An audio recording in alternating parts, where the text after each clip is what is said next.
இறைவன் மிகப்பெரியவர்.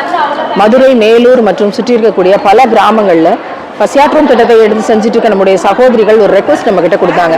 நிறைய மதரசா படிக்கக்கூடிய பிள்ளைகளுக்கு, நிறைய கிராமங்களில் முஸ்லீம்களுக்கு ஃபர்தாக்கள் இல்லை, ரொம்ப கஷ்டப்படுற மக்கள் உடை தேவையா இருக்காங்கன்னு சொல்லும்போது நம்முடைய உடையாற்றுவோம் திட்டத்தினுடைய அடிப்படையில் காயல்பட்டினம் சகோதரிகள்கிட்ட ஒரு ரெக்வஸ்ட் கொடுத்தோம்.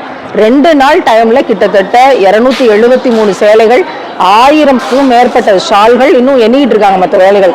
அதுல நடுவில் என்ன ரொம்ப அட்ராக்ட் பண்ணது MS ஃபேப்ரிக்ஸ், முகமது சுலைமான் அவர்களுடைய மகள் அப்படின்னு சொன்னாங்க. அதுதான் MS. மாஷா அல்லாஹ். அவங்களோட மகள் சின்ன பிள்ளை தானா, ஆனால் நிறைய எடுத்து தச்சு தையல் சொல்லி கொடுத்து ஒரு அப்கமிங் டெவலப்பிங் ஒரு விமன் என்டர்பிரனராக வந்துட்டு இருக்காங்க. மாஷா அல்லாஹ்.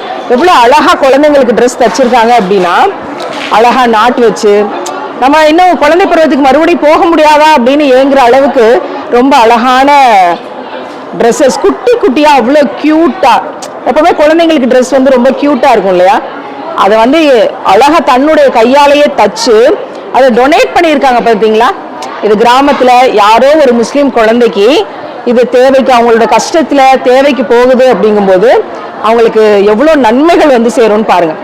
நம்ம குழந்தைகளுக்கு நம்ம கடையில ட்ரெஸ் வாங்குவோம், நம்ம பிள்ளைகளுக்கு நம்ம கையால தைக்கிறது அப்படிங்கிறது ரொம்ப அபூர்வமான விஷயம். ஆனா தன்னுடைய கையால தச்சு ஏழை குழந்தைகளுக்காக டொனேட் பண்ண அந்த அன்பு மகளுக்கு எங்களுடைய பசியாற்றுவோம் உடையாற்றுவோம் திட்டத்தின் சார்பாக ஜஸாக்கல்லாஹ். இது நிறைய குழந்தைங்களுக்கு, நிறைய வளர்ற பெண் பிள்ளைகளுக்கு இன்ஸ்பிரேஷனா இருக்கும் நம்புறேன். அது போக இதெல்லாம் வைக்கிறதுக்கு ஒரு அழகான பேக்ஸ், இதையும் அவங்க கையிலே தைக்கிறாங்களாம். ஸோ இந்த பேக்ஸையும் வந்து தச்சு கொடுத்துருக்காங்க. நமக்காக நம் பிள்ளைகளுக்காகன்னு செய்யறது போக பிறருக்காக, ஏழைகளுக்காக, கஷ்டப்படுறவங்களுக்காகன்னு இந்த மாதிரி விஷயங்கள் தம்மோட கையால செய்யும் போது அதனுடைய கூலி அல்லாஹ் மட்டுமே அறிந்தவனாக இருக்க முடியும். இறைவன் மிகப்பெரியவன். ஜஸாக்கல்லாஹ்.